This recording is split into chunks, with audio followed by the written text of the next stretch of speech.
Okay, so when talking about general management guidelines, there are four protocols that we must follow. The first one is maintaining renal perfusion, and the second one is investigating and correcting the causes of hepatorenal syndrome. The third one has institution of renal replacement therapy, and the fourth one is, of course, liver transplantation. We are going to look at each of them one by one. The first one is maintaining renal perfusion. We can maintain renal perfusion in two ways. The first one is correction of hypovolemia. Hypovolemia can be corrected by administration of human serum albumin that concentrates over 4.5%. It is preferred over glucose because glucose exacerbates hyponatremia. However, avoid excessive IV fluids to prevent fluid overload. The second approach that we may take is maintaining of blood pressure. And if necessary, we can use vasoconstrictor drugs. For example, terlipressin. Terlipressin has been used to increase BP, but this is an unlicensed indication. Midodrine and octreotide are always used in combination, and they are also believed to maintain the blood pressure. Then we have investigation and correction of all the other causes.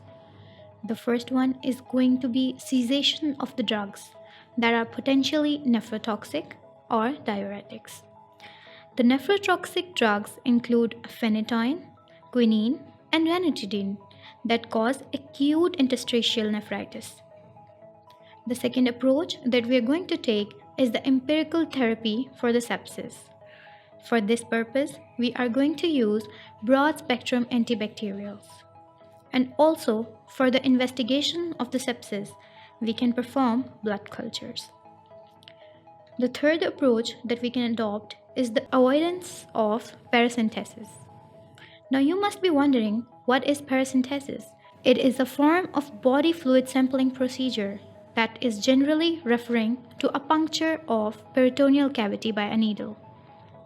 It is avoided without a colloid cover, and the colloidal cover can be albumin, etc. The next one we have is the institution of renal replacement therapy. Well, you all know that because of the poor prognosis, the decision to institute dialysis should not be taken lightly. It is only instituted if other organs are functioning well, an improvement in liver function, and liver transplantation is likely. Continuous hemodialysis or filtration is required because intermittent therapy can lead to significant disturbance of hemodynamics and intracranial pressure. The other approach that we are going to take is renal replacement therapy, of course, that is necessary until the liver function is improved. And then we have transjugular intrahepatic portosystem shunt, that is also known as TIPS. Well, the insertion of TIPS may be performed in highly selected patients that are not responding to medical therapy and are well enough to undergo the procedure. TIPS is a procedure that may be used to reduce the portal hypertension and its complications, especially variceal bleeding. A TIPS procedure may be done by a radiologist who will place a small wire mesh coil that is known as stent into a liver vein.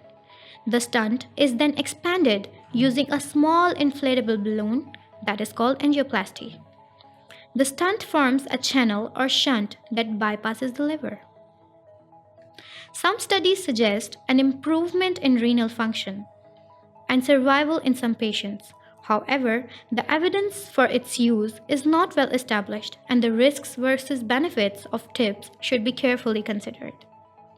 The last technique that we may use is molecular adsorbent recirculating system, and it is also known as MARS. It is an extracorporeal albumin dialysis that removes albumin-bound toxins. Efficacy has not been established, and there is limited availability in the UK. Okay, so the last approach is liver transplantation, and it is the only treatment shown to significantly improve the survival rate. But it is usually inappropriate by the time HRS is established.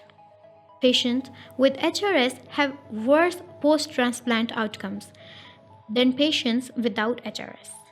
And these outcomes include reduced and short and long term survival, increased risks of bleedings and infections, and the longer hospital stays.